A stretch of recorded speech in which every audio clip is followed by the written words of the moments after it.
खरादिन आरंभରୁ जल जंत्रणा चुआ पानी भरोसा कोरापुट जिला कुंदरा ब्लॉक केरमिटी पंचायत टापुगुड़ा गाँव कोलोनीगुड़ावासी गाँ ठार गोटे किलोमीटर गले मिले दूषित चुआ पानी कोलोनीगुड़ार 20 परिवार पर विशुद्ध पानी दिवा स्वप्न गाँव में 2टी नलकूप अच्छी गोटे संपूर्ण अंचल अन्यटू गोटे गरा पानी बाहर गोटे घंटा लगुच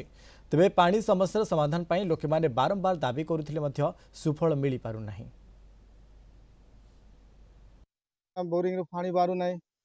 से कापुगुड़ा बोला गाँ गोटे अच्छे आज्ञा से कापुगुड़ार पानी आनी खाऊ से गले आज्ञा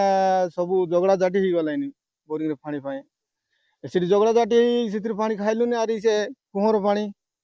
से पानी पीऊँ आज्ञा से कुहर पानी करा जाके हो गले आंटी आमर आज्ञा देख 100 चिल्लाती लोक से लोक आनले से आज्ञा से पानी कौट पहुँचो आज्ञा पानी असुविधा पिला निमाई बड़े तंदा फंदा ये पानी आनिक शुआ देकर केते बुती नहीं कुली नहीं जाए नहीं कई नहीं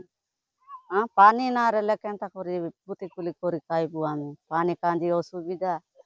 रास्ता बाटे तपला से पाइप पानी मिसा आसे नहीं कई नहीं से सरकार मिसा केन्ता लोग के देला नहीं केन्ता लोग के नहीं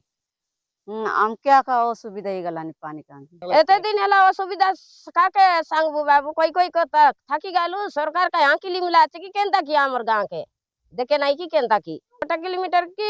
हाबड़ा केन्दुगुड़ा मिसा उठी गालू नी पानी पाई ए पानी चुआ पानी ना खेटले ग्राम रे 20 ऊर्ध्व परिवार बसवास करथुवा बेले ग्राम रे 2टी नलकूप संपूर्ण भाव अचल हो पड़ी प्रशासन निकट में बहुबार यही समस्या जनइला परे मध्य फलसुन देखा बाकी रहा खबर प्रसारण पर केबे प्रशासन निद भांगिबो एवं ग्रामवासी को विशुद्ध पानी मिलिबो। कोरापुट जिला कुंद्रारू बीरक्षा शर्मा कलिंग टीवी।